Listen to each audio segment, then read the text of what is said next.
ಏನು ಮಾಡ್ತಿದ್ದೀರಾ ಬ್ರೋ? ಇದು ಸರ್ಕಾರದ ರಿವೈಸ್ ಸೆಟ್ ಬ್ಯಾಕ್ ಅಥವಾ ಪರಿಷ್ಕರಣೆ ಮಾಡಿದಂಥ ಕಾನೂನುಗಳು, ಅದನ್ನು ಪರೀಕ್ಷೆ ಮಾಡ್ತಾ ಇದೆ. ಇದರಲ್ಲಿ ತುಂಬ ಸಮಸ್ಯೆಗಳಿದ್ದಾವೆ. ಉದಾಹರಣೆಗೆ ನೀವು ಇಲ್ಲಿ ನೋಡ್ಬೋದು, 60 ಸ್ಕ್ವೇರ್ ಮೀಟರ್ ಅಂದರೆ ಸಾಮಾನ್ಯವಾಗಿ 600 ಸ್ಕ್ವೇರ್ ಫೀಟ್.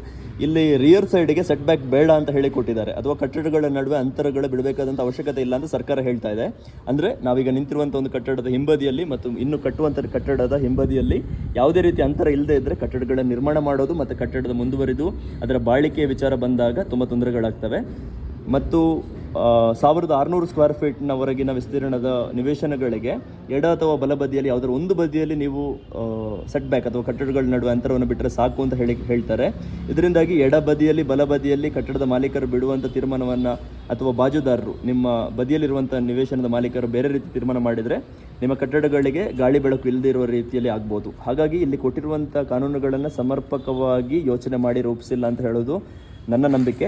ಇದನ್ನು ಪರಿಷ್ಕರಣೆ ಮಾಡೋದಕ್ಕೆ ಇನ್ನೊಂದು ತಿಂಗಳು ಅಥವಾ ಡಿಸೆಂಬರ್ 11ರವರೆಗೆ ಸಮಯದ ಅವಕಾಶ ಇರ್ತದೆ. ಸರ್ಕಾರ ಇದನ್ನು ಪರಿಷ್ಕರಣೆ ಮಾಡುವಂಥ ಸಾಧ್ಯತೆಗಳು ಜಾಸ್ತಿ ಇದ್ದಾವೆ.